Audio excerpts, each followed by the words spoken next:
I agree with you, Guy, but voting and, election fatigue, I agree with everybody who says that.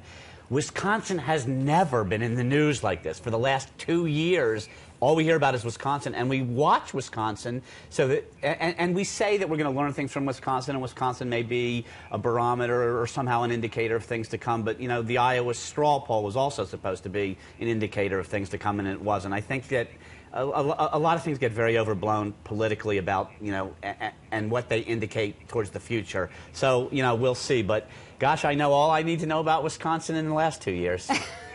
And Eric, one of the articles that we're reading through today, talking about Wisconsin's changing profile and higher profile now with all of this going on. Even President Barack Obama's campaign now considers the state a battleground for the fall. Mr. Obama won Wisconsin, as note here, by nearly 14 percentage points in 2008. But in an update on his re-election effort sent to supporters this week, Obama campaign manager Jim Messina characterized the state as a toss-up. What do you say about that, Guy? Well, I think that the Obama campaign is right to be a little bit nervous about Wisconsin. Now, some of that could be trying to goose up fear among supporters so they send more money, right? If there's a state that they at first thought was a safe state like Wisconsin, and then they say, oh, guys, it's a toss-up, please give us money, that's what campaigns do all the time. But in this case, I don't think it's just blowing smoke. Think about what's happened in the state of Wisconsin. As you just said very correctly, in 2008, this was a blowout in Wisconsin. Barack Obama by 14. Wasn't even close. Then just 2 years later, after 2 years of Barack Obama's control of both houses of Congress and also the White House, and the Democrats running everything in this town, the people of Wisconsin put together a huge red backlash where Republicans won a U.S. Senate seat, they won the governorship, they won almost every statewide office, they flipped both houses of the state legislature, they picked up 2 House seats for the U.S. Congress. I mean, it was a drubbing in Wisconsin going the opposite direction, and in every recall attempt or major recall battle fight in the last 2 years, Republicans have prevailed so far heading into tonight. So if Scott Walker wins by some sort of healthy margin in particular tonight, I'm not sure how Democrats can argue that Wisconsin is not perhaps a trouble spot for them in the fall. Eric, looking at the numbers and some of the recent articles coming out today, the Republican governor, Scott Walker, can't seem to break his 50% ceiling of support among voters in his state. Yeah, nobody can break 50%. I mean, that's the problem. And that's the problem with getting into the prediction game, because that's what pollsters do, and they don't do it right. I mean, if pollsters always got it right, we'd always know who was going to win, and we do half the time. So, I like to predict. In this particular case, it is way too tight to call.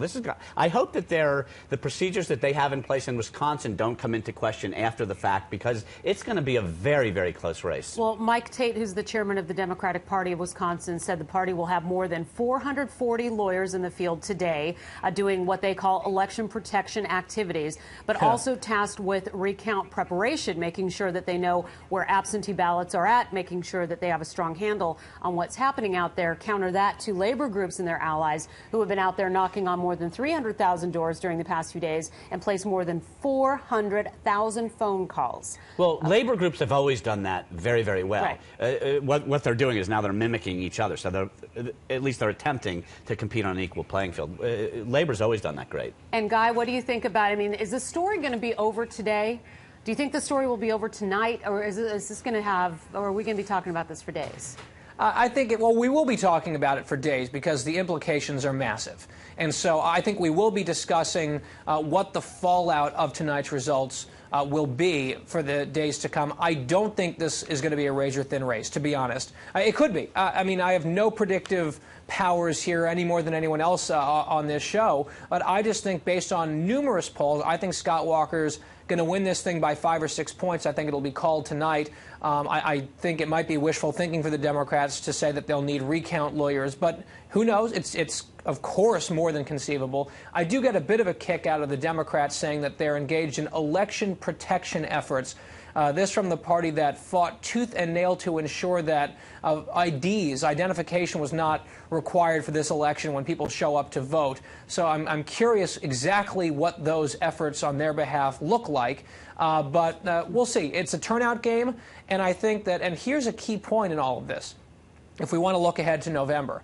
At the very least, Mitt Romney and his running mate are going to walk into Wisconsin with a turnkey turnout operation all ready to go, because the GOP in that state has had tons of practice turning out voters in the last 2 years, which is a huge, huge benefit that McCain-Palin, for example, did not enjoy in the Badger State back in 2008. All right, we want to bring in, I asked our viewers to chime in for comment, and I also want to read this and have you guys chime in to their comments. Comment from Charles Reese. Thank you, Charles.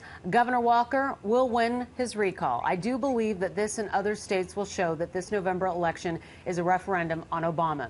Comment from Chris Givens. 1, if the recall wins, can the losers recall the recall winner? This kind of silliness could go on forever. Well, I'll tell you what, one of the parts of it that will go on for a very long time is we're definitely not done talking about this after the votes are counted. I don't care which side comes in. We're still going to be talking about it. We're going to be talking about, 1, is this a referendum? Does this matter? Is it an indicator? 2, was everything voted, correctly? Are we all cool about that? And 3, voter turnout, because this is about voter turnout. The more people you can get to turn out, the better in this particular race.